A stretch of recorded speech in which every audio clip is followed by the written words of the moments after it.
Hi, my name is Imani Dewey, and this is The Other Side of the Bell.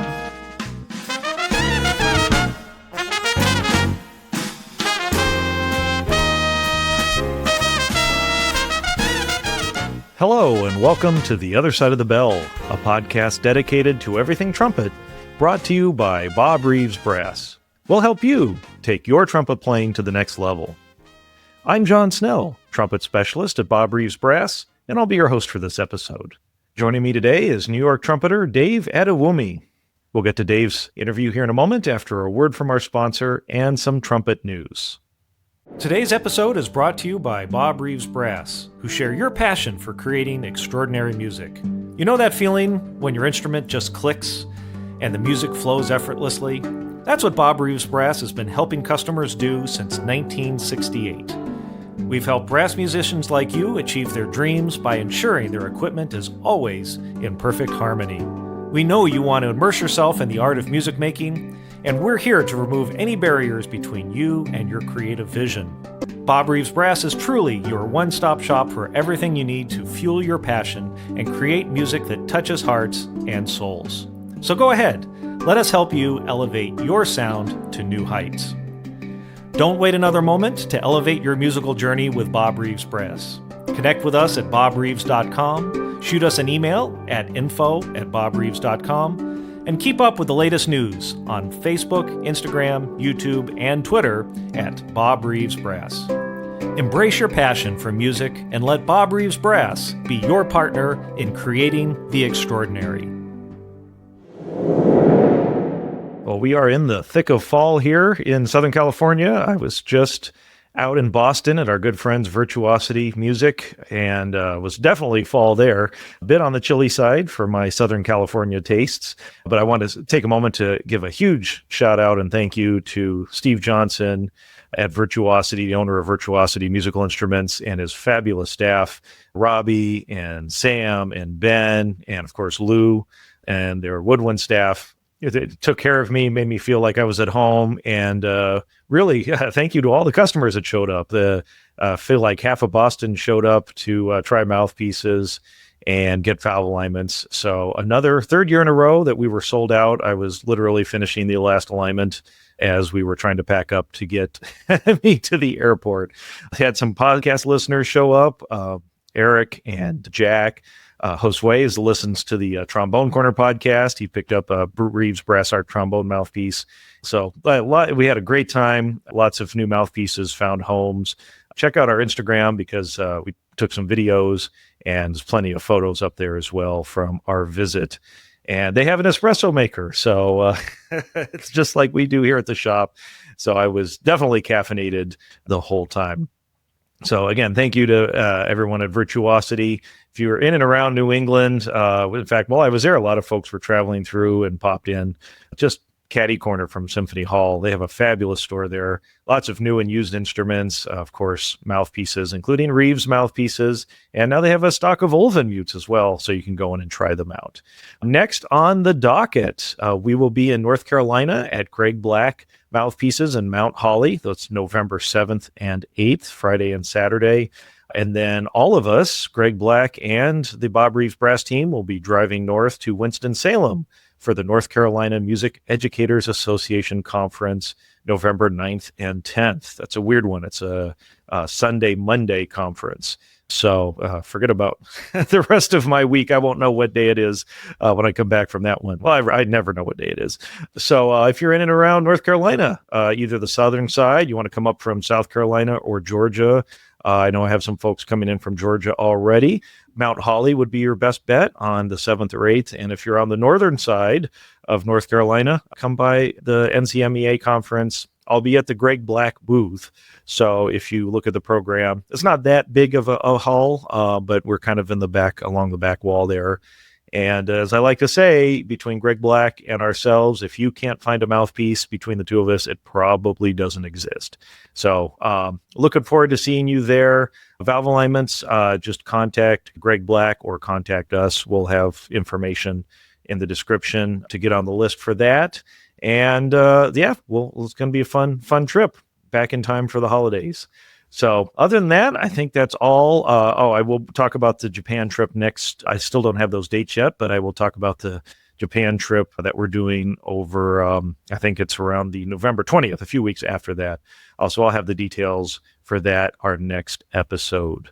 And other than that, what else do I have to say? Go Dodgers. Hope this is a good World Series.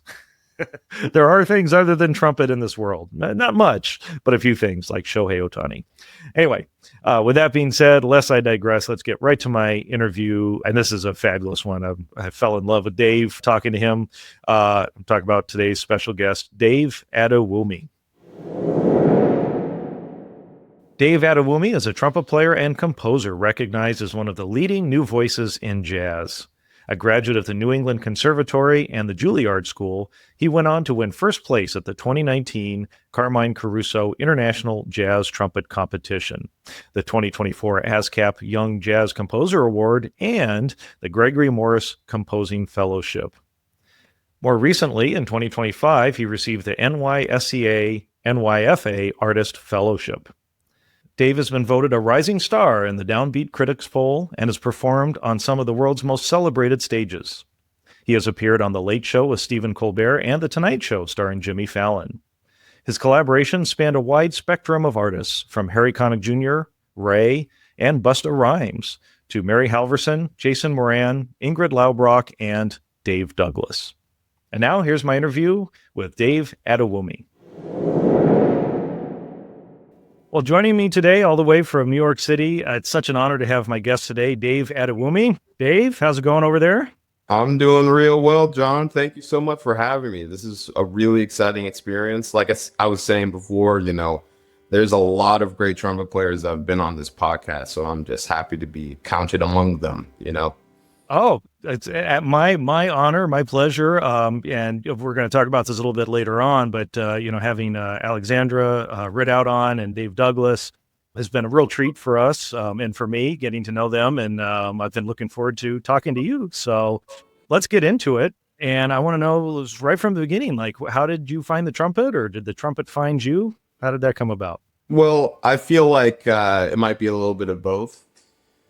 My first experience, like, really noticing the trumpet, obviously, like, I was hearing it before this moment, but the first time I really noticed it was when I was in elementary school, and there were two songs that were really popular. The first one was Crazy in Love by Beyonce, and the second one was Hips Don't Lie by Shakira. There's just some great piccolo trumpet playing, I think, in Hips Don't Lie.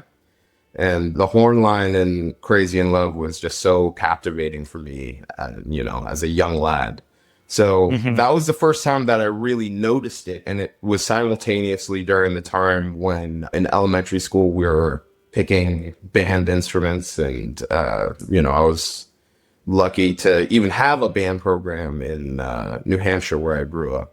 And just a great elementary school music teacher as well. So after deliberating with my sister about, like, whether I should pick the saxophone or the trumpet, she was just like, all right, like, you should probably pick the trumpet. So I kind of just went ahead and did that. And the rest was sort of history, but there's obviously a long story along with that. Yeah, and we'll get into that. I just love. We've been doing this podcast for quite a while now, and it's so cool to have, just generationally speaking, someone who's inspired by Shakira and Beyonce, which of course, dating myself, seems like new tunes to me. But they've also those tunes have also been around quite a long time. But I can sing that Hips Don't Lie tune. It's on one of my favorites playlists. Yeah. For sure. And it's funny even now, like, thinking about how those songs were popular. Like, they're, really great trumpet players now that have either no memory or were born after those songs were released, which is just crazy in my mind, Yeah. So now I'm starting to understand my dad and my grandfathers when they used to say, back in my day.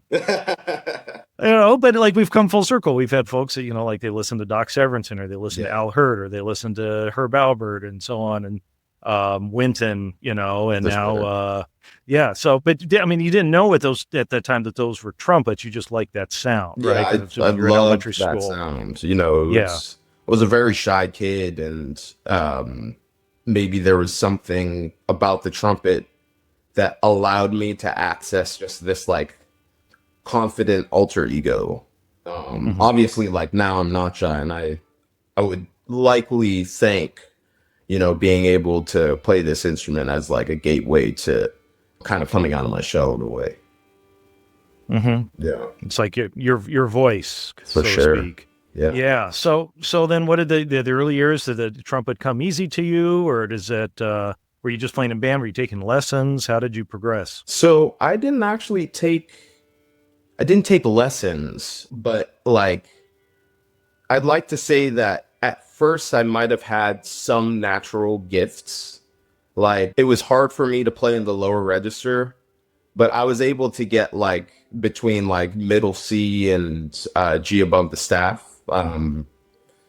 consistently.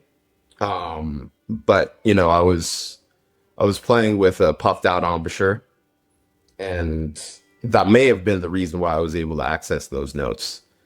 Later on, like a lot of people kind of just convinced me to not do that as much. And then after trying to get like good at the instrument, then I really started to struggle. So there was just like an initial period where like I was just like maybe better than my classmates, but when you compare me to just like the average trumpet players that are in the world at that age group, I may have been close to average, if not a little below average. But Interesting. there were two kind of like come to Jesus moments for me. Like the first was when I initially heard the instrument and picked up the trumpet, but I wasn't necessarily as serious about it until I got to high school.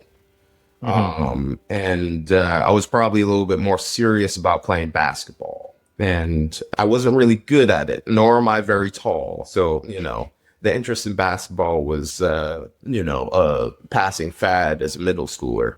But I learned at that point the principles of practice, being able to sit and do one thing for a very, very long time. And then eventually you'll become consistent at it. So after that period, I didn't make my freshman basketball team. I was super distraught. And there was this kid at my high school named Nick Stevens. And he was just really, to my mind, a very popular person, maybe was well liked by the ladies.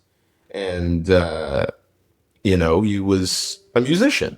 And he noticed me playing trumpet. And, at that point, I was like, okay. And then he says, hey, how about you come over to my house and jam? And I'm just like, jam, peanut butter and jelly? What are you talking about? What is that?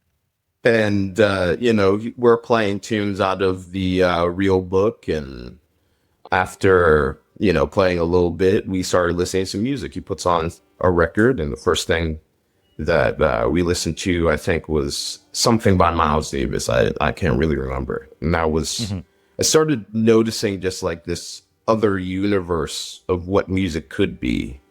And there was something that opened up like a spiritual resonance for me.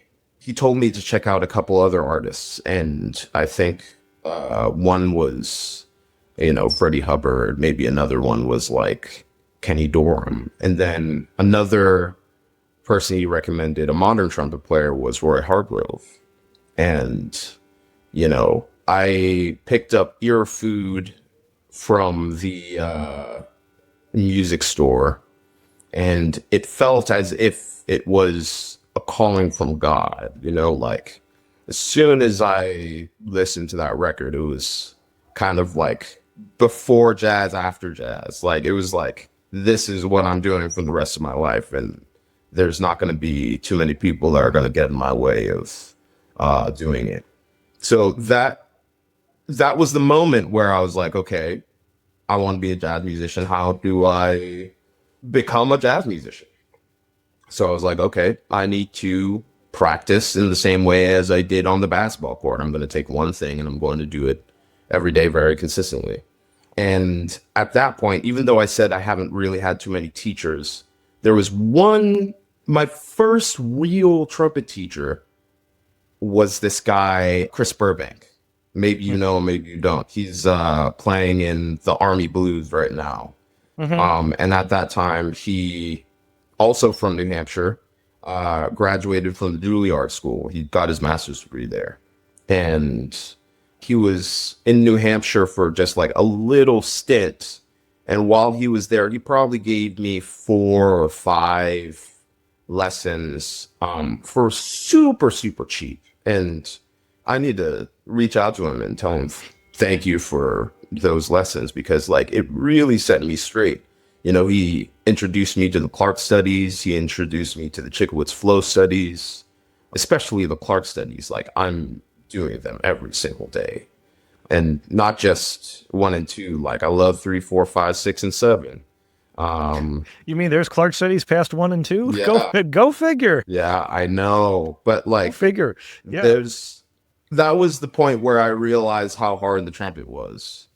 And How so? So, before, like, I was just playing some, you know, like great band tunes, like marching band. But in order to be an improviser, you need to have a union between thought and action. Like the thought is simultaneous with whatever musical action comes out of the horn.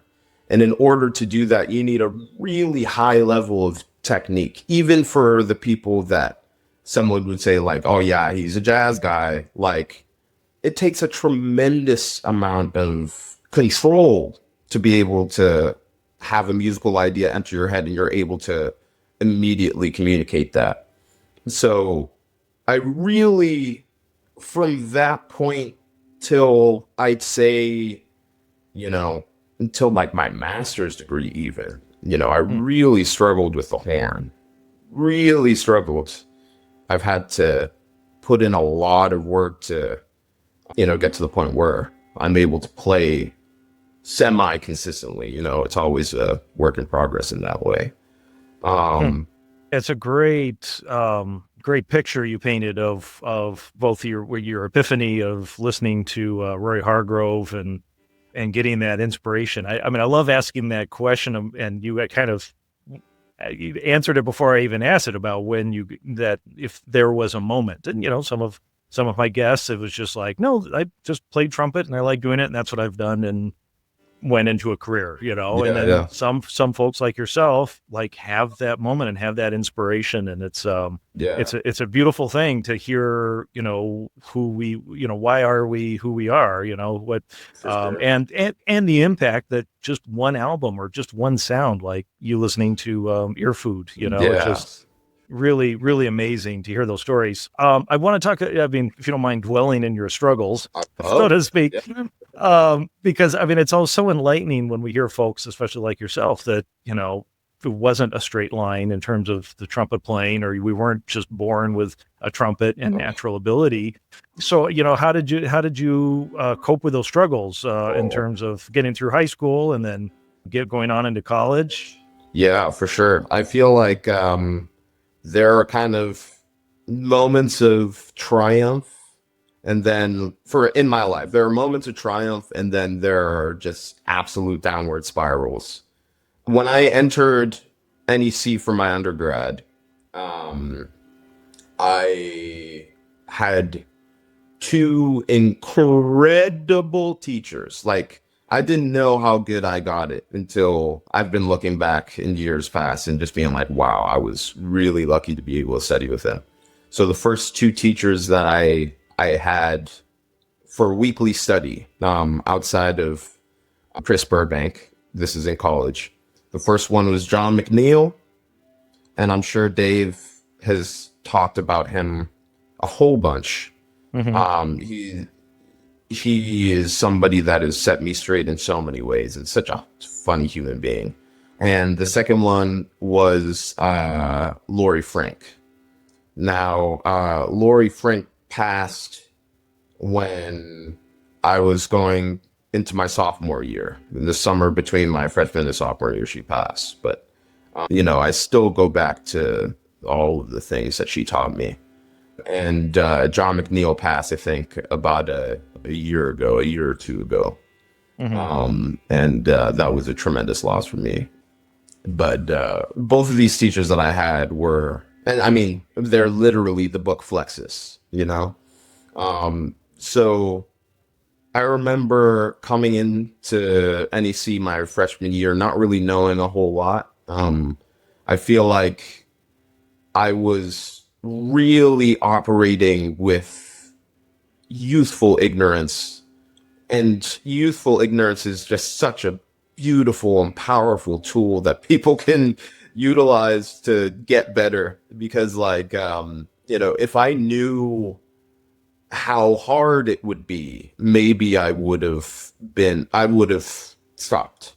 But I've always had, if there's one trait that I think that has led me to the place that I am, is just like blind willpower. Like I can kind of just struggle through a lot and be okay. So entering NEC, I really had no idea like how low on the run I was. And you know, my sound was kind of out of whack. I did have like a really powerful sound, and it was essentially from low F sharp to C, and maybe I would be able to clack out a D if I was really trying, but it would be loud and blatty. I couldn't really play in the upper register. I couldn't really start notes. Didn't really have too much flexibility. And the worst part was I was playing off to the side like this. And sometimes, you know, that's like really great for some players. But when I was doing it, and like there's like a video on the NEC YouTube page where like you can see how much movement I had in my embouchure. It looked like I was chewing to get a fifth, you know? So that was a bit difficult to kind of get around that horn if I was using that much motion. So the big thing for people who don't know about John McNeil and Laurie Frank, they're both the proteges of Carmine Caruso. And the Caruso school involves something called a long set, where you put the mouthpiece on your face. You don't remove the mouthpiece for the entire duration of the exercise. And a lot of people use it as a way to gain like embouchure hypertrophy, or to, you know, think of it as like isometric exercise. But really, you should think of it as like a conditioning exercise where it's on the face, but you're not trying to tighten your lips between each moment of the exercise. So if I'm doing like the famous 6-note studies, I'm relaxing my embouchure. That was something that Laurie told me. Like, these are not isometric exercises. It's not weightlifting. Yeah, exactly. And if you approach it in that way, then you're... I mean, I don't want to pretend like there aren't any benefits to that, because, you know, there are people that do the long set and use it as an isometric exercise and, you know, get a lot of benefit out of it. But it's more about coordination and teaching your body how to get from point A to point B. So those exercises were really great, and I wish I was able to study with Laurie for even just a year longer, because after she passed, I got into some bad habits sophomore and junior year. And eventually I came to the conclusion that I had to change my embouchure or quit. Wow. So it's kind of a catharsis. Yeah. In the middle of an undergrad. I mean, that's, I guess there's no good time to have something like that happen. Oh yeah. And sure. I mean, maybe better during school than in the middle of a career kind of thing, but still you're on this trajectory. It sounds like you're starting to get things worked out with your playing. Yeah. And then that hits. So you're still studying with John McNeil at that point? Yes. Okay. Yes, I was still studying with him. And John was extremely encouraging. I want to mention some other teachers that were amazing during this time. One teacher was Ralph Alessi. Ralph Alessi and John, if like those two brains essentially created the way that I approach improvisation. And I'd also like to say that Jason Moran was like, if that's my improvisational brain, I feel like my artistic brain comes from Jason. Those were my big like improvisation art people. And the technical people would probably be even though John and Ralph were teaching me technique, don't get me wrong. Yeah. But my main technical people were Laurie Frank and this amazing classical trumpet player named Steve Emery. Steve was playing in the BSO for many, many years, and you know, he's still my trumpet Yoda. I try to go and get a lesson with him whenever I'm in Boston, and you know, he's formed. I feel like the way that I approach my horn is definitely coming out of that. There are more people that I'll mention after we get through my like undergrad days. Yeah. Yeah. And another mention for Steve, I need to reach out to him and get him on the podcast because we Ashley Hall Ty studied with him and talked extensively about him and how impactful he was. And actually she went through an embouchure change with him. Yeah. So yeah, it's interesting you bring him up as well. Yeah. So yeah, take us through the embouchure change. What I mean, how long did it take, and you know what mentally it had to have been frustrating. Take us through it. But you know, this is the beauty of just youthful ignorance. I feel like I didn't know that like an embouchure change was going to be that hard.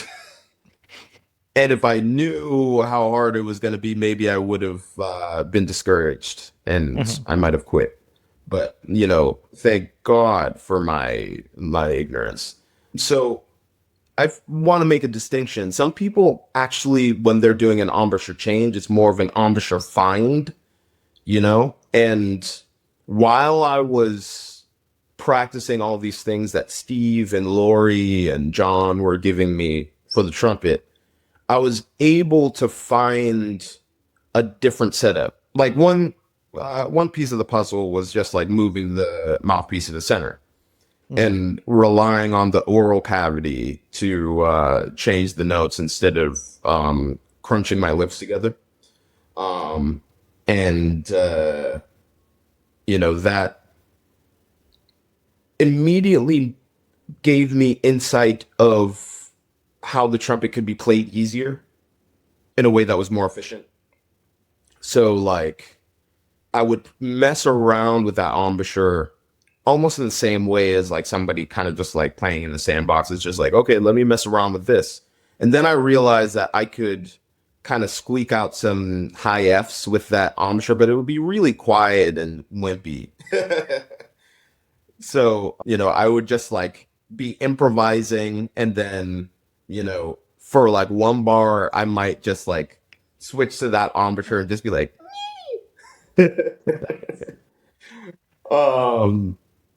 so like I was messing around with that at the time. And then it was more like a real embouchure change rather than a find, because I was finding this embouchure while I was practicing. And then when I made the switch, it took me about like, I'd say 2 months to really get comfortable. At that point, I was experimenting with the long tones from like the Adams routine, but doing them extremely quietly. I know that when it comes to the Adams routine, it's like all about resonance of sound. So people play those long tones around like mezzo forte to really get a sense of like the overtones that one can access with their sound. And I think that's important to just develop a really great sound. But for me, I was trying to just work purely on efficiency. So like, could I get the response to happen from low G to high G to double G, you know? And I would essentially do the spider long tones from that focal point down into the pedal register, up into the upper register. That was just something that I did intuitively and something that just felt good to practice. And then I would just like do like a routine that Steve gave me. And that was just my routine practice. And then I would practice like a really hard jazz composition, like something by Mark Turner or something like that, you know? So you get right into the thick of it. Yeah, exactly. Just to like see if I was able to do what I wanted to do. And then like after this 2-month period, also I was taking a ton of rests. The most that I would practice in a day was like an hour and a half, and it would be spread out throughout the day. So I would do like 30 minutes in the morning, 30 minutes in the afternoon, 30 minutes at night, because I didn't want to overtax the muscles. Interesting. Yeah. I wanted to teach my body the correct way of doing things. So like I would do the long tones in the morning. I would do the routine that Steve gave me, and then at night I would practice some of the jazz things really light. And then, you know, I remember 3 months later, I was at Wally's, which is a jazz club in Boston, if you don't know. And I'm at the session, and I think we're playing, what's this thing called, Love or Hot House. And I remember, you know, playing a solo and just being like, whoa, where did this come from? And I'll never forget this moment. You know, that thing that Dizzy plays, and Arturo Sandoval does that. So, you know, I went for it, and all of a sudden this really loud, resonant high F sharp came out of nowhere. And I was just like, whoa. It felt, yeah, exactly. Let's go. It was the triumphant moment. So I was just like, okay, sure, we're ready. So that was like the triumphant moment that I was talking about in the beginning. And then, you know, after a while, like when I went to Juilliard, I got into another role. I wasn't able to really have that much connection between the registers. Like I felt like I had to almost take the mouthpiece off my face to get into different registers, and I would get tired very quickly. But also I was just practicing too much with the energy of anxiety behind me rather than the love of the music. And I've heard this quote, I think it might be Prof Fielder, like the trumpet is a mirror into, this is a total misquote, so anybody that studied with Prof is going to yell at me. But it's essentially like the trumpet is like a mirror into your internal world, and a reflection of like your emotional state.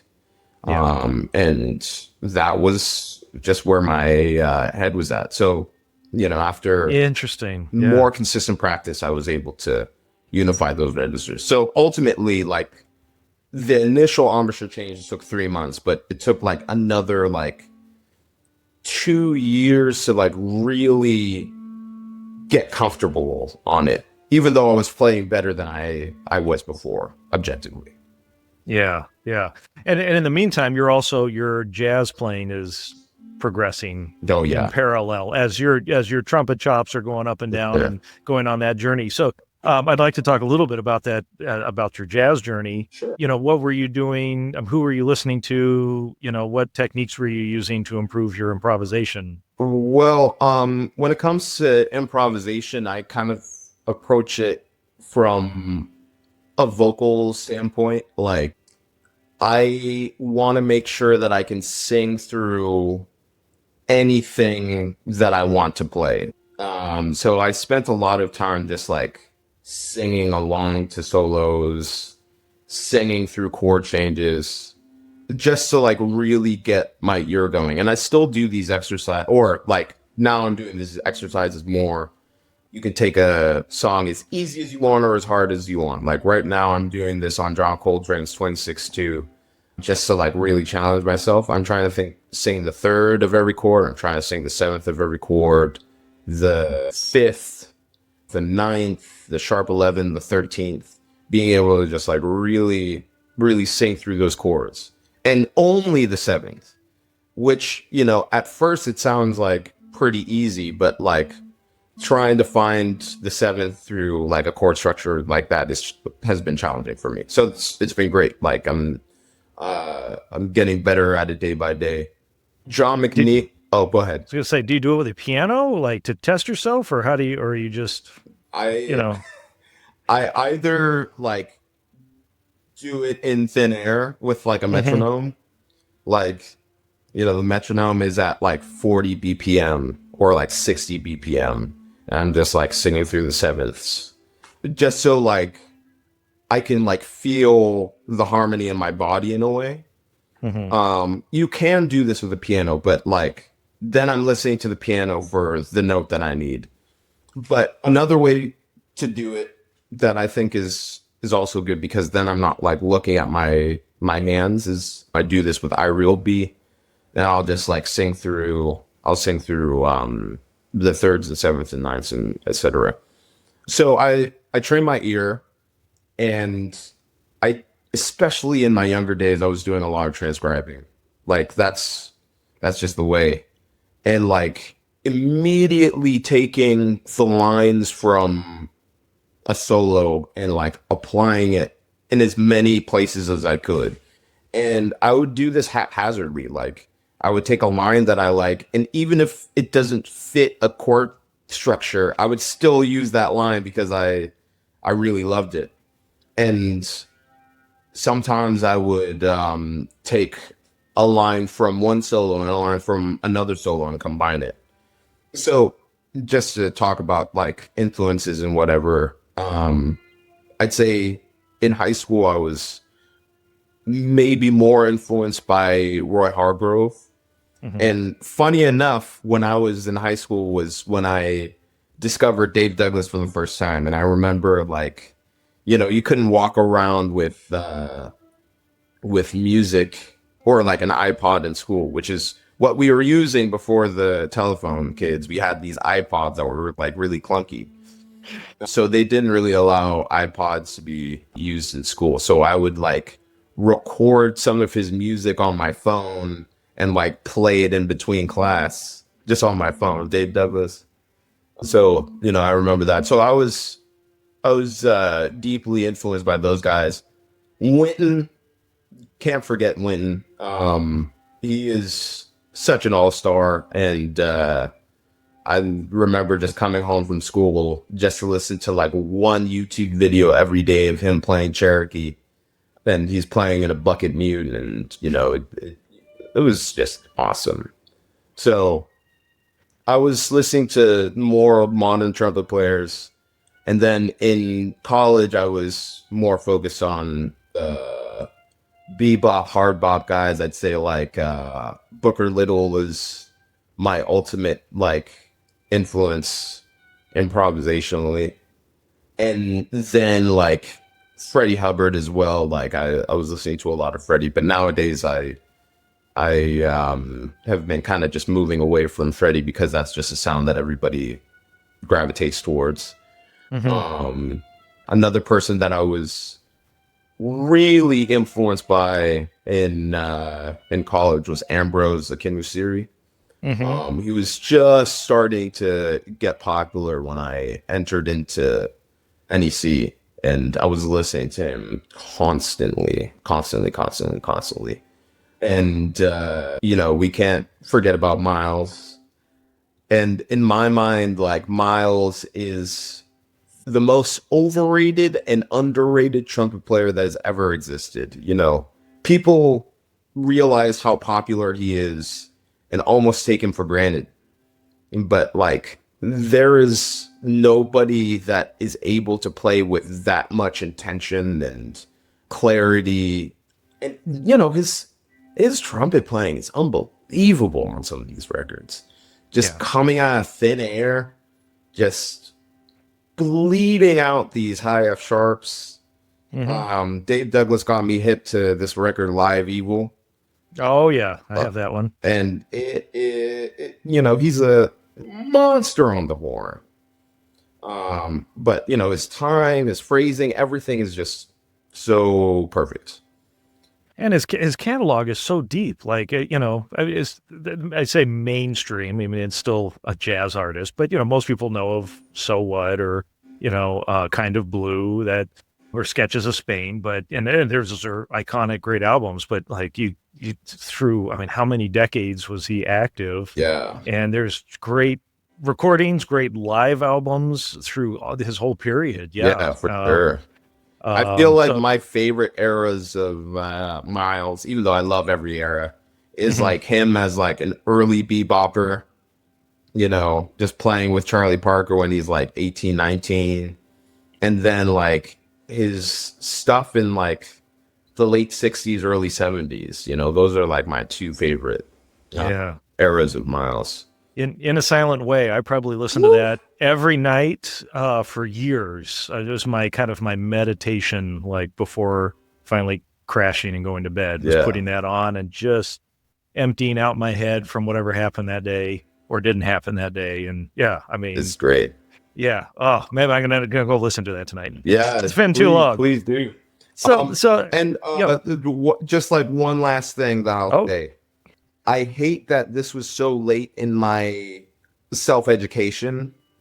And, you know, I was studying him when I was at Juilliard because that's definitely like the aesthetic. But, you know, Louis Armstrong right now to me is still just like the greatest, you know, like I knew he was great. But, you know, I've really been investigating those early recordings and just the spirit in which he was playing, the context in which he was operating, the sound that he was able to have. It was bright, but not like brassy. Everything about him is just so awe-inspiring. Like him as a human being, the boundaries that he broke. So like lately, that's been what I've been consuming the most. Yeah. His time, you know, I don't hear anyone talk about his time and feel like, oh yes. Oh yeah. Like he just, there's no other way to play it. The way Louis played, you know, of course. Yeah.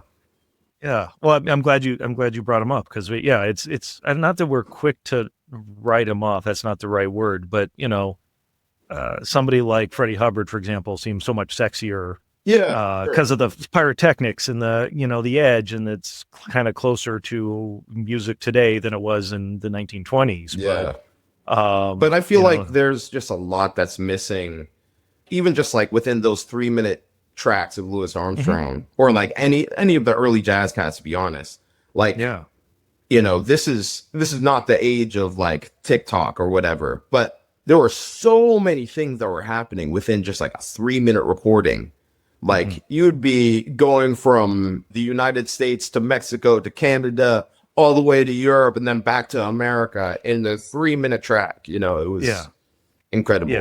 Yeah. And then you put it in the context of the time they were living in and the technology they had and didn't have. It's even more astounding what those players did. So, man, I'm going to be doing a lot of listening tonight. When I get home, you're getting me inspired, Dave. So I do want to talk. You've brought up Juilliard a few times. So you finished up at NEC. What did your transition look like? You know, did you apply to a bunch of different schools for graduate programs? Yeah.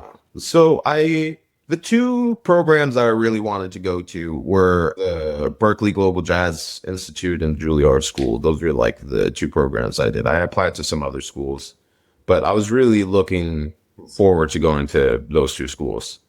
So I applied and, you know, obviously shed my booty off. And, you know, I was lucky enough to get the, except they send you an email like, important message from the Juilliard School. And I remember I was just like so sick. I had just like the worst flu that you could ever imagine. I was just like lying in bed and like I get on my phone, important measure in the Juilliard school. I'm like, okay, click. And you have like all these like young, attractive people just being like, congratulations, congratulations, congratulations. And then the president, and welcome to Juilliard. And I remember just like being like, you know, just like, even though I was in so much pain, I was just like, oh yeah, this is awesome. I'm going to New York. Mm-hmm. So, you know, I did a little bit of deliberating on like whether I should do the Global Jazz Institute versus the Juilliard School. And I decided that like I just needed to be in New York. So there are a lot of great players that come out of Berklee Global Jazz, and this part of me still yearns for that experience, but I'm very happy with the decision that I made. Now, Juilliard is a really incredible place, and I think it's mainly because of the students. I was so lucky my 2 years that I was there because there were just absolutely animalistic trumpet players that were alongside me. Like, I'll just name just like the 5 that were, or the 4 that were in the department with me. So, you have Anthony Hervey, Gifton Gillen, Noah Halpern, and Jonah Moss, an incredible lead player. And I was also there with my first year with this great cat, J.Q. Whitcomb. And I learned so much from, especially the first 4 that I mentioned. I wish I got to hang with J.Q. a little bit more. But the first 4 that I mentioned, you know, I learned so much just being in a section with them. You know, each one of them was able to improvise at such a high level. And, you know, Juilliard emphasizes the tradition and super heavy emphasis on music before 1960, at least when I was there. Mm-hmm. And, you know, a lot of people might stick their nose up at that and just be like, you know, this is too traditionalist. But at the same time, when else are people going to experience like the music of Duke Ellington in a way where they have to play the trumpet parts of the orchestra? You know, I feel like it's like an education through experience. And the next 2 things that happened at that school, I'm just super thankful for. You know, I was able to work a little bit with Winton. We had like my second year, this one like really amazing trumpet class where, you know, all 5 of us were, I guess 6, including Winton, were in a room. And we're just like talking about the trumpet and how to get better at the trumpet, how to practice. We did long tones together from G in the staff to low C to the end of the breath. That was his thing. And then we played a blues in F sharp concert. And, you know, we all just went through it. And it was the best. Just like being able to play long tones with each other, I feel like is something that's undervalued. And he is just such a genius when it comes to not only playing the instrument, like obviously he's one of the greatest trumpet players to ever pick up the horn. And I'm talking like the trumpet, like having the best technical ability that may have existed on the instrument, maybe him and Peter Evans. And also just the knowledge of the history of jazz and like the philosophies behind jazz. I don't think there's too many people that have access to that. That was kind of just the first thing that I was super thankful for. The second thing was getting to meet Dave Douglas. That's where I met him. Oh, cool. Yeah. And he was, at the time, he was teaching a composition ensemble. So it was like a class combined with an ensemble. So we would talk about a book called Modus Novus and the Paul Hindemith book. And like he would bring in some of his compositions and he would give us exercises on composition. And from the moment I met him, I was just really inspired because like first I was listening to him since I was in high school. And like Second, I don't know if there's anybody that is as prolific as Dave is when it comes to composition. It's almost just like every single album that he puts out, every composition that he has is something that is just so well thought out and beautiful and great in like whatever style it is.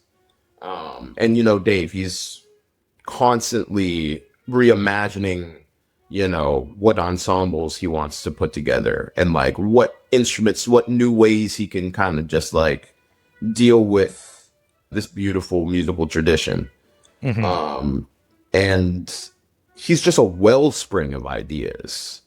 I like to think that he might have like the deepest well in terms of lines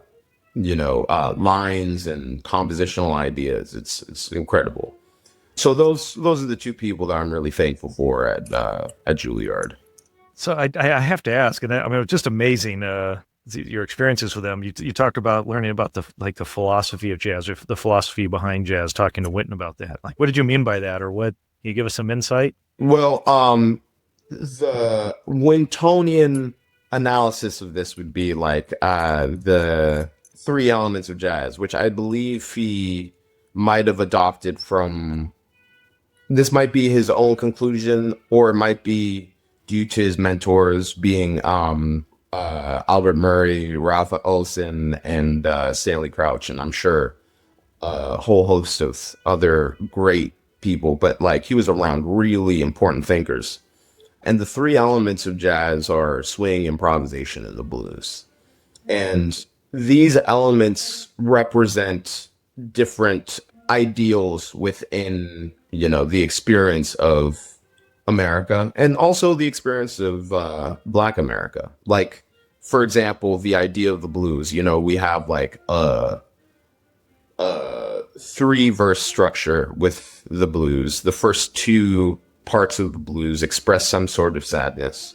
And then at the end of the blues, you understand or you express the ways that you're going to overcome the struggles that were mentioned in the first two verses.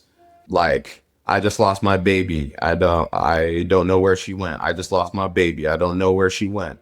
When I find my baby, I'll be happy when she comes home again. That's the earned optimism. So like, in its most distilled form, the blues represents earned optimism to the Wintonian example.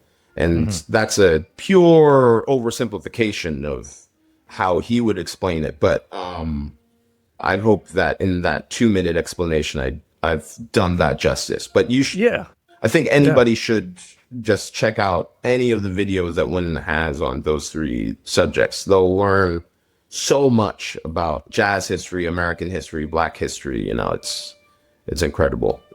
And also, Wynton is a great example of like how to be an innovative composer while keeping true to traditional forms. Like, I think his Pulitzer Prize Award winning operetta, Blood on the Fields, is just a perfect example of how one can create these new ideas while keeping the integrity of the music.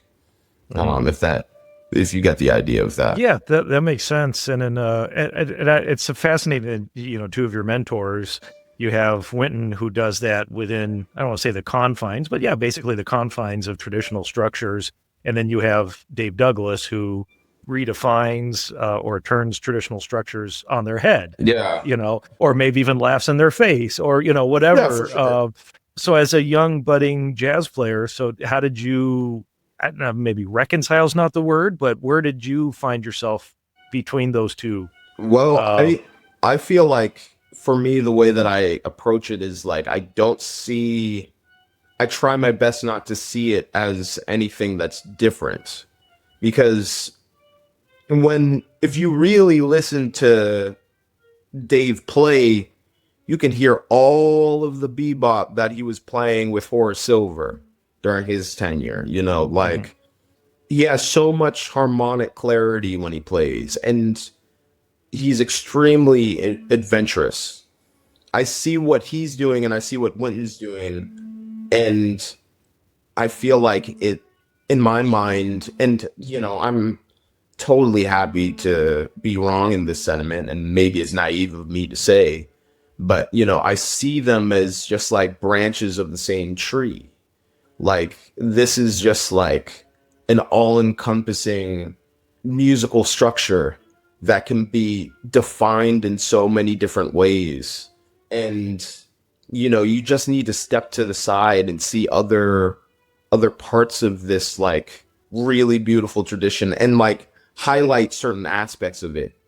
And you'll find that, like, this is all just coming out of the same pool of great music. And like, when you then incorporate other styles of music inside jazz, you can then start to just like experiment with your own personal voice. And like, then we can start thinking about this as just like American music in general. So like, if you're influenced by, let's say, like rock and roll, like that's still coming out of like Black gospel singers. That's still coming out of blues guitar. That's, in fact, it's has a lot of relation to country music as well. Like, there's just like this whole pod of American music where like we can all just share in just like the treasures that are found within it.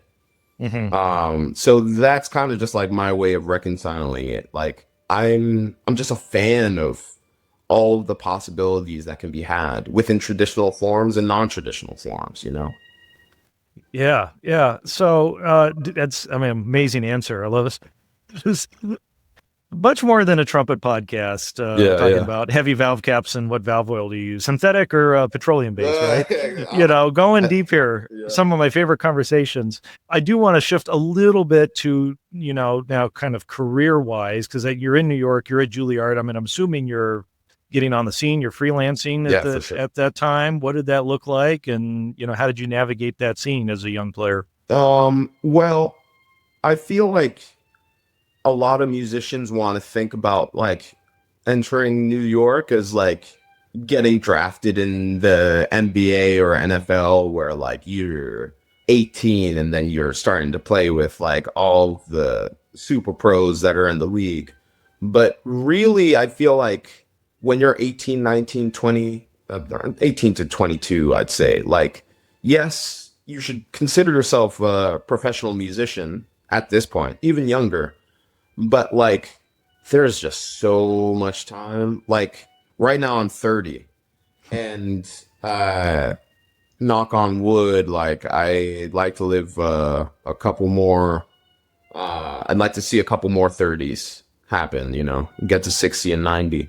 But like, then I share the stage with Dave, and I see just like all of the things that he was able to accomplish between when he was 30 and released his first solo album to now, essentially.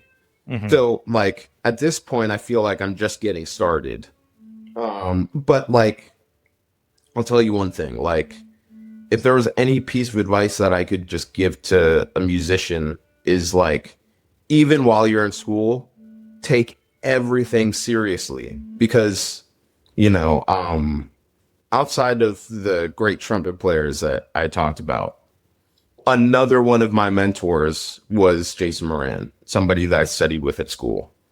And the way that I got introduced to him was he was hosting a session at NEC, and, I was playing, and one of the things, like, I borrowed my friend's horn because my horn was in the dorms. But like, he convinced me to come to this jam session. I originally was not going to go. I wanted to sleep, but I was just like, okay, I'm going to go to this session and I'm going to just try my best. And we play on a tune that I'm like a little unfamiliar with, but I just do the best that I can.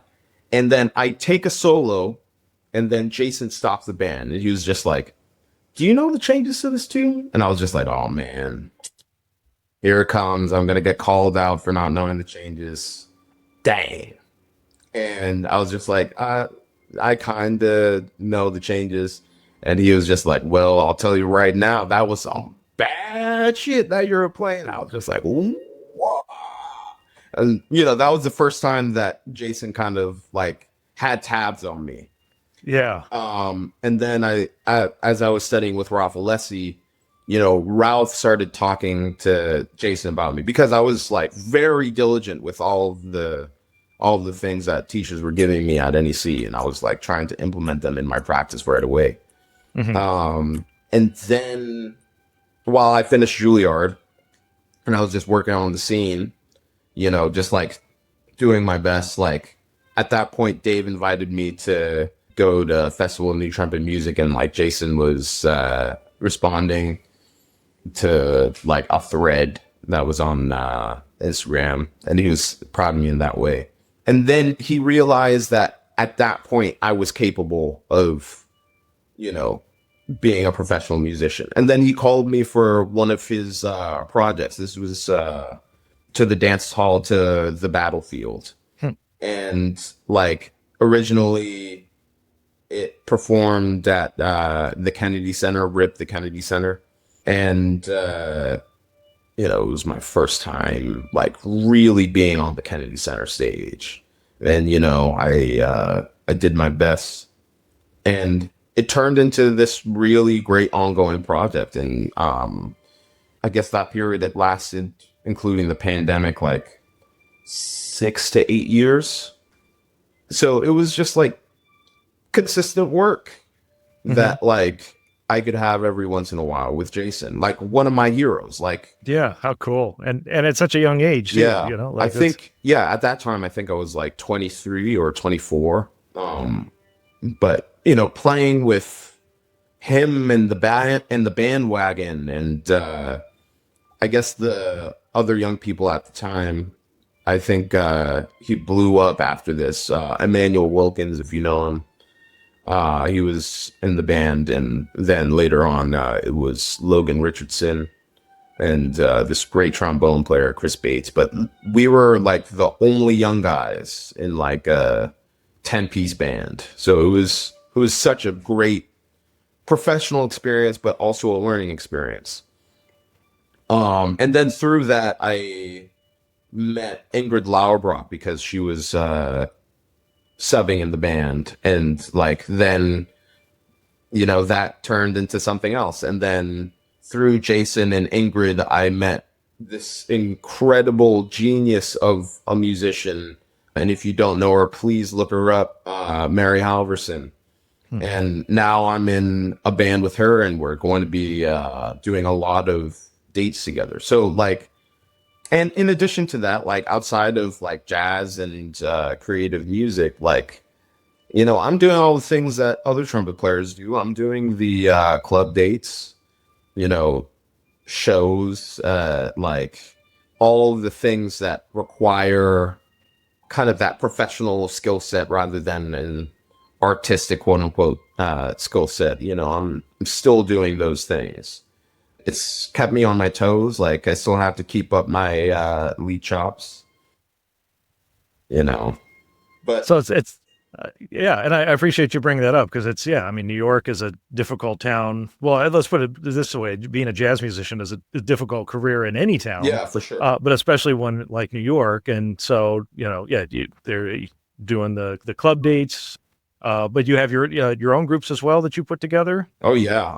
Yeah. One particularly that I'd like to mention is my group Altis. That's a band that I co-lead, but it's a collective ensemble, so we're all bringing in compositions.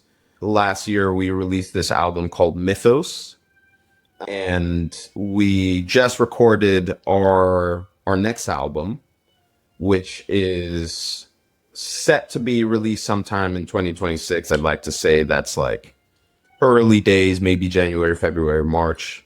Fingers crossed. And I have 2 more albums that are on queue that are coming out soon. One is recorded and produced by this great organization, Giant Step Arts, that is led by the great Jimmy Katz, an incredible producer and photographer. He's an incredible photographer and has photographed like literally everyone. But also he's he's recorded a lot of live concerts. So he recorded my first album that's set to be released maybe end of this year, early next year. And that's with incredible musicians like Joel Ross and Linda O and Marcus Gilmore. Just so lucky that I was able to work with Giant Step Arts in this way, and with support from the Gregory Morris grant. And in addition to that, I have a quartet album that will come out after that with some of my friends that are closer to my age, Lex Corton, J.K. Kim, and Adam Olszewski. So, I mean, you have a lot of projects coming up, which is exciting. Please let us know, shoot me an email when those albums are coming out, because I'm sure our listeners will want to know, so I can always plug them in the news section of somebody else's interview, and let folks know that those are coming out, because that's... And also, not to forget the album that's already out. Alloy, right? Exactly, Alloy. Yeah. And that's with Dave Douglas. And I've recorded a couple albums with Dave already. I did this project called Engage. I guess that's 2019. And then another project called Dizzy Atmospheres. And this is the third installment with Dave. And joining us is the incredible Alex Redoubt, always keeping me on my toes. She is just such a incredible trumpet player. I'm lucky to, know her and be able to call her my colleague and friend. She's incredible. Yeah. And so you've kind of completed the trifecta, because we've had Alex on, and then Dave a few interviews back as well to talk about this project. I mean, I'd like to hear your take on it. I mean, you said you recorded with Dave before. What is it about Alloy and this particular project that you think was special? Oh, man.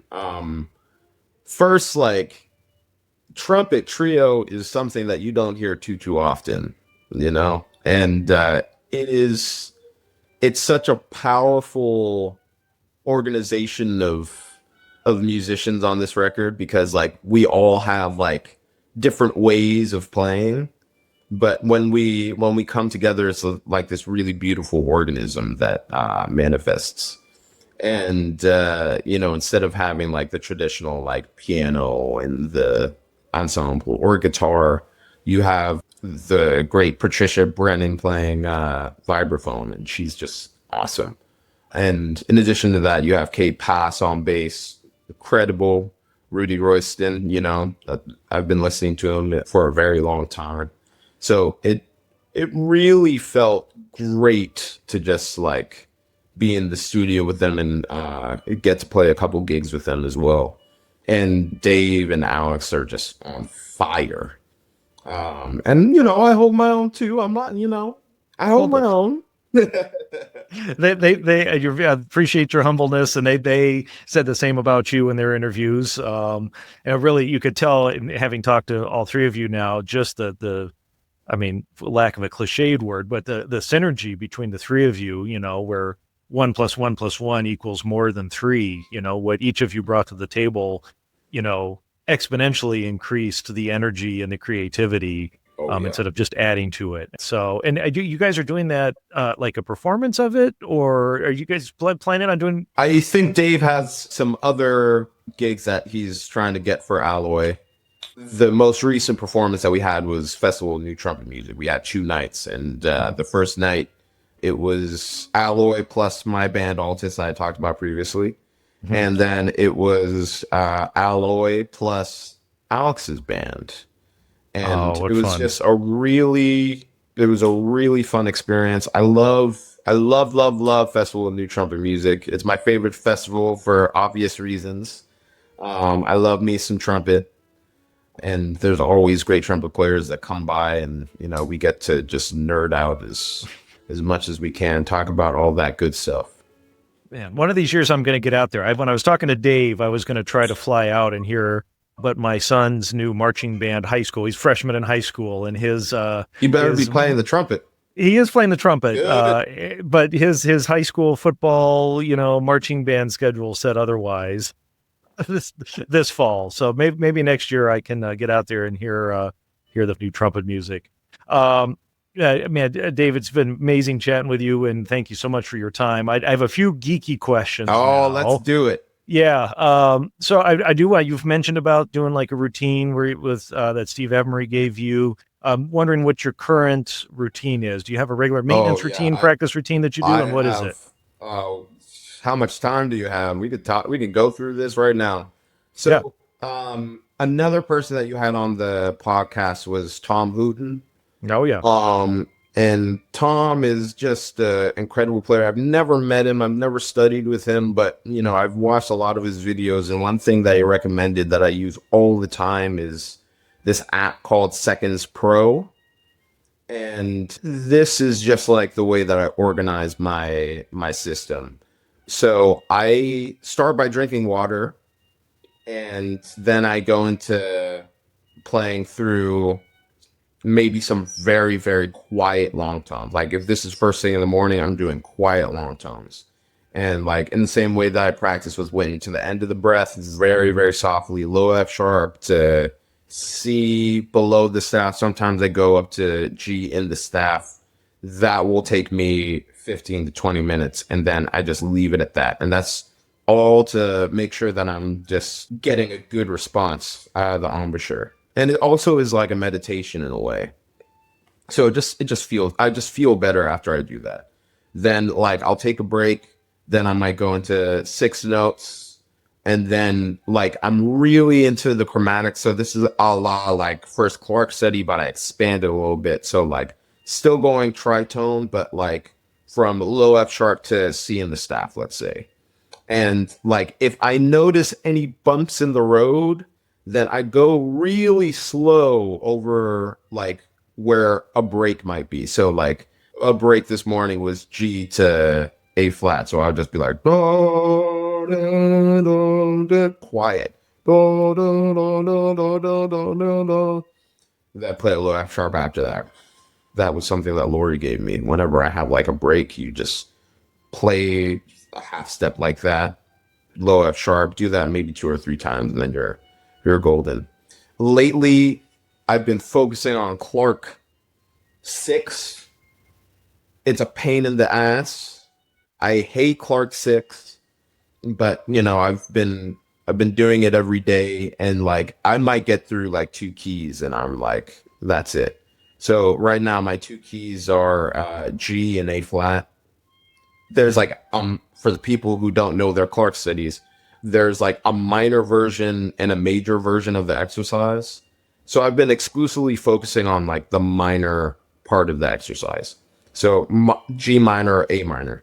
And then I go through a couple exercises that Lori gave me, like specifically the noodle, so on and so forth. And then I do the Frank harmonics that you can find in the beginning of the Flexus book. Then I'll like rip through like the harmonic series. Rip is the wrong word. I gently approach with efficiency. I love it. Yep. And then I try to get the lip slurs to go faster. Right now, flexibility has just been my sticking point. It used to be articulation. But another teacher that I didn't mention that really got my stuff together was Ray Mace. And I would be practicing the Goldman etudes with him. And he really focused on making sure that I didn't have any breaks between the articulation. Like the way I would articulate would be like, da, da, da, da, da, da, da. And like right now I'm just focusing on just getting that. Da, da, da, da, da, da, da, da, da.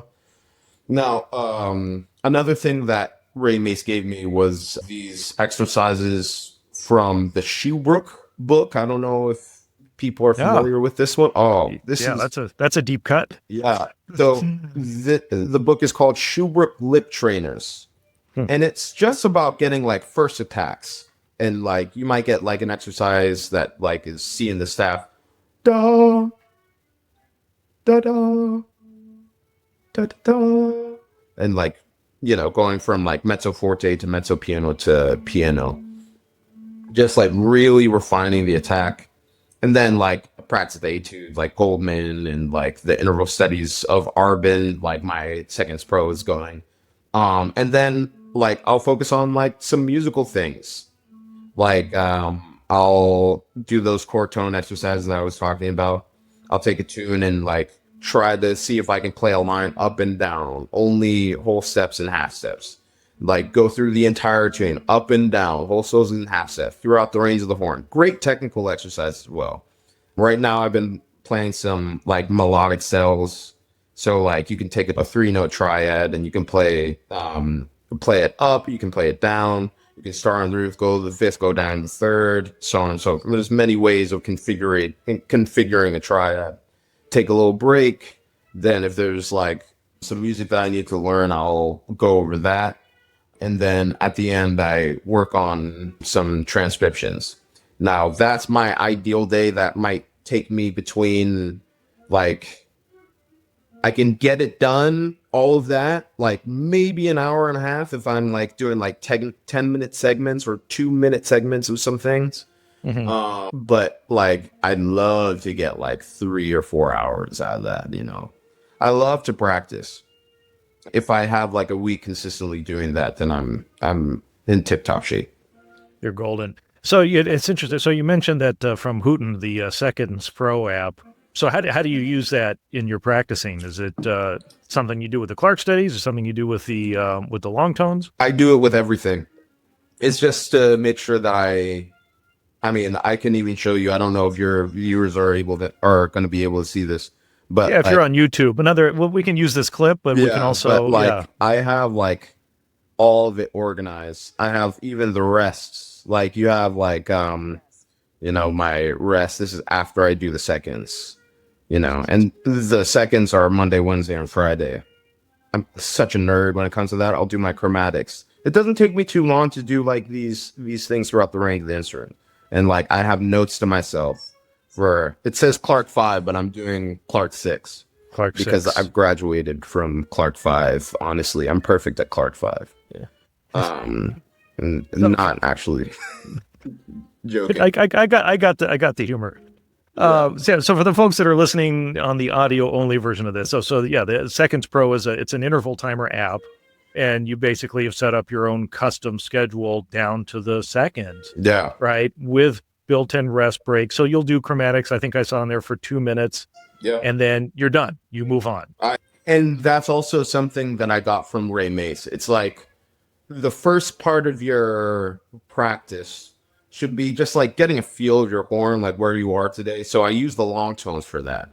Mm-hmm. And I don't have a timer for the long tones. I'm just... Okay, so the long tones are your own time. Yeah, like I think of that as a meditation. But when it comes to like these technical things, there's so many aspects of the horn that like I need to get together.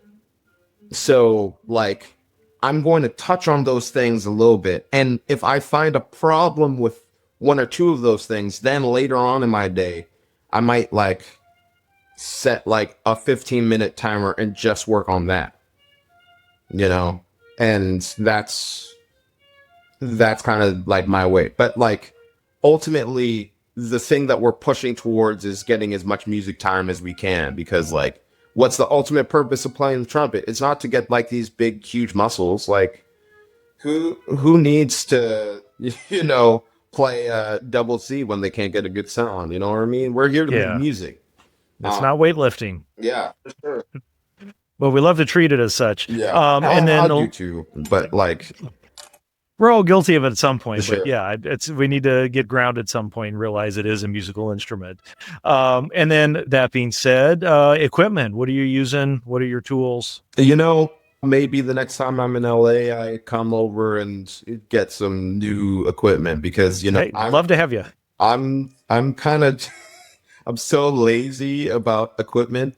Right now, I'm playing a 1.5 C equivalent of a Yamaha mouthpiece, and I usually play a 1.5 to a 2, even for like lead things, because like if I'm expected to play like a solo the next day, like I feel like equipment kind of just like locks me in. Like if I'm playing on like a really small mouthpiece and then the next day I have to improvise, I feel like my face is set up for the small mouthpiece, and I just don't have the same connection that I can get. Also, like, that's something for me to learn how to do. But for now, I'm like around like a 1.5 to a 2C. And then right now I'm playing on a Bach 72. Now, I've experimented with other mouthpieces in the past. I don't want to lie. Like, I have this nice 2C from Greg Black, and I have a really nice Monet mouthpiece that I use for even longer at this point. Yeah, even longer than the Yamaha gold-plated 1.5 equivalent. I have no idea what these Yamaha sizes or Shoki sizes are. I have like 16 BX12 WY. We need the Rosetta Stone of mouthpieces to calculate. I there was one point in my career here where I tried to make flashcards and memorize, and I was like, you know what, my brain could be used for so much nicer things when you can just look it up. So when someone calls or emails, I mean, obviously there's a few common sizes I know, but I just look it up. What is that one again? Oh, that's right. Yeah. I mean, with our own mouthpieces, the Proviance mouthpieces that we make, it's the same thing. 4-star K4D. What does that mean? Oh, maybe I need to get a Bob. Maybe I'm playing on a Bob Reeves next week. Yeah. Hey, I know a place. We'll talk. And then flugelhorn. You use flugelhorn much in what you're playing? It's a Bach flugelhorn. I have no idea what it is. Even if you're using a flugelhorn mouthpiece, I think you're a step ahead of what a lot lot of trumpet players do. Yeah, right. I think I used a cornet mouthpiece because it actually fit into the receiver when I was playing flugelhorn in college. Even sometimes today, this is against what the critics will say, but sometimes I've played the flugelhorn with the trumpet mouthpiece. Yeah, it looks absolutely ridiculous, but got to do what you got to do. Yeah. And since you do so much jazz playing and sound creation, I always like to ask, any fun mutes that you like using? Really, I love cup. Cup is my favorite mute, especially like those good cups where you can get it like right up on the bell. I would have to just like bring out the cup to understand the brand, because I just don't look at the brand. I'm like the adjustable cup. Yeah, there's a few of those. I'm such a nerd about practice. Yeah. I really don't know anything about the trumpet outside of like what exercises to do. But like, I love the cup. Carmine hasn't been my favorite lately, but it used to be something that I liked. I don't like playing bucket in a trumpet section because intonation is just so hairy. Out of those ones that have the fluff in the middle, I just take out the fluff and leave like maybe like a third of the fluff that's in there, and that helps a little bit. But like playing the bucket by myself is like a really great experience, and I think it's partly due to seeing that Winton Cherokee video where he's playing bucket. He makes it work, if he can do it. And also, a practice mute, because you get to practice. Yeah. Well, absolutely fun talking to you, Dave. So I know Dave Adewumi Music is your website. Yeah. Any other websites for your groups or that you want to share that we can link to as well? Yeah, absolutely. So altus.band is the Instagram page. My Instagram page is straight out the Woomy, STR8 out DA Wumi, and you'll be able to find me instantly. It's a funny name, but that's where a lot of my trumpet playing content is. Okay. Like if anyone's interested in talking, just shoot me a DM. It was great just talking about my story, and if anybody has any further questions, I'd love to connect. Yeah, appreciate that. And due to the magic of internet and time travel and my fabulous producer Ted, we'll have all of those links down in the description of this, either the YouTube video or the podcast description, and then of course on the show notes. So try to make it as easy as possible for everyone to get connected, and also find out where Altus is playing or when your next album is dropping. Yeah, so, absolutely. Absolutely an honor having you on, Dave. And since you've listened to the podcast before, you know what's coming. If you could leave our listeners with your last piece of advice, that would be your best piece of advice. What would that be? I always end with a doozy. Yeah, it's great. I feel like my best piece of advice is to first just make sure that you have time in your practice to like explore things that you're not used to. Just really think of it as a form of play, because it'll make it so much easier to get better at those things that you struggle with if you approach it with like a playful mind. And the second thing that I will say is don't be afraid to try some things that books don't tell you. Like I've been experimenting with just a little bit of a puff. Anybody that knows me knows how funny that statement is. But like a little bit of a puff for my embouchure was like, something that got me a lot more consistent. It's going to vary from person to person. It might not help every trumpet player out there, but I think the reason why it works is like I'm not holding on with my aperture too much. But I then realized that a lot of jazz guys were doing it. So like that's my piece of advice. Not the puff, just to experiment with things the books don't tell you to do. Yeah, the open-mindedness and experimenting. We this is the mouthpiece we play because this is what teacher gave me. This is how we play the Urbans because this is what my trumpet teacher told me. This is how we play the Clarks, etc. Yeah, exactly. It's have fun. Experiment a little bit. You never know what's going to end up working. For sure. So thank you so much for the advice. Thank you so much, Dave, for the great chat. And man, I'm going to go home and listen to it in a silent way. You've inspired me. Yeah, I'll do it with you. Well, a huge thank you to Dave. As I said, going into the interview, absolutely fell in love with Dave, talking to him.